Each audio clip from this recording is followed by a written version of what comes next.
Puis ayant appelé les troupes et ses disciples, il leur dit, « Quiconque veut venir après moi, qu'il renonce à soi-même, et qu'il charge sa croix, et me suive.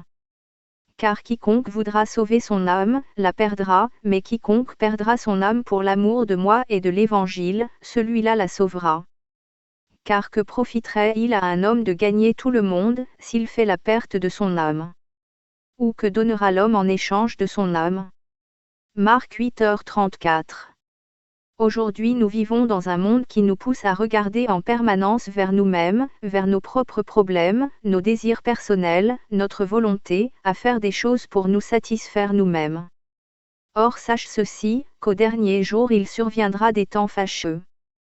Car les hommes seront idolâtres d'eux-mêmes, avares, vains, orgueilleux, blasphémateurs, désobéissants à leur père et à leur mère, ingrats, profanes, sans affection naturelle, sans fidélité, calomniateurs, incontinents, cruels, haïssant les gens de bien, traîtres, téméraires, enflés d'orgueil, amateurs des voluptés, plutôt que de Dieu.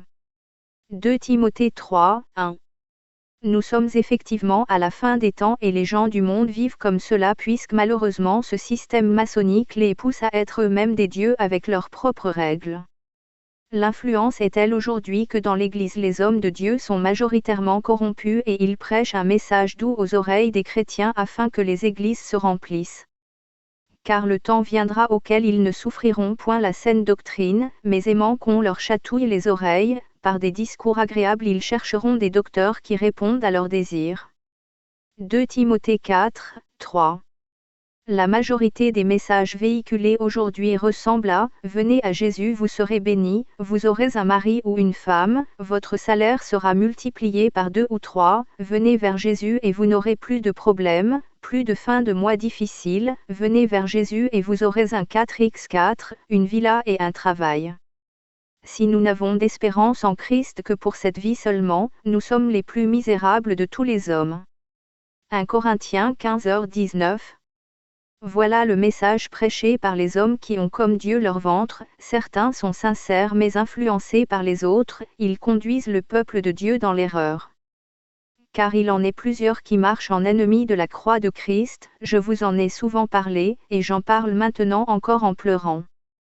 Leur fin sera la perdition, ils ont pour Dieu leur ventre, ils mettent leur gloire dans ce qui fait leur honte, ils ne pensent qu'aux choses de la terre.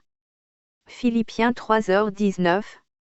La finalité est que les chrétiens à cause de tels messages deviennent tièdes et pensent constamment aux choses de la terre alors que Jésus-Christ est venu sur cette terre nous présenter son royaume.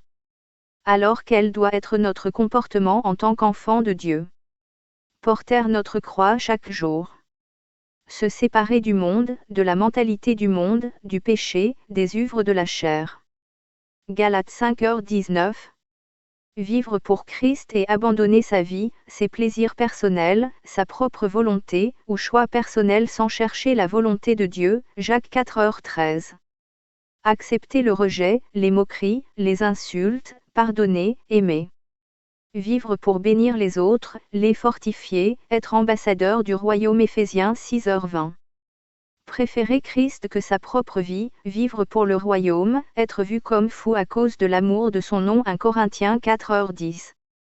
Croire en notre Dieu même dans les moments difficiles, avoir foi en sa parole. Abandonner ses amis qui nous poussent à pécher, à murmurer, à être dans la compromission. Psaume 1. Abandonner notre vie pour suivre Christ.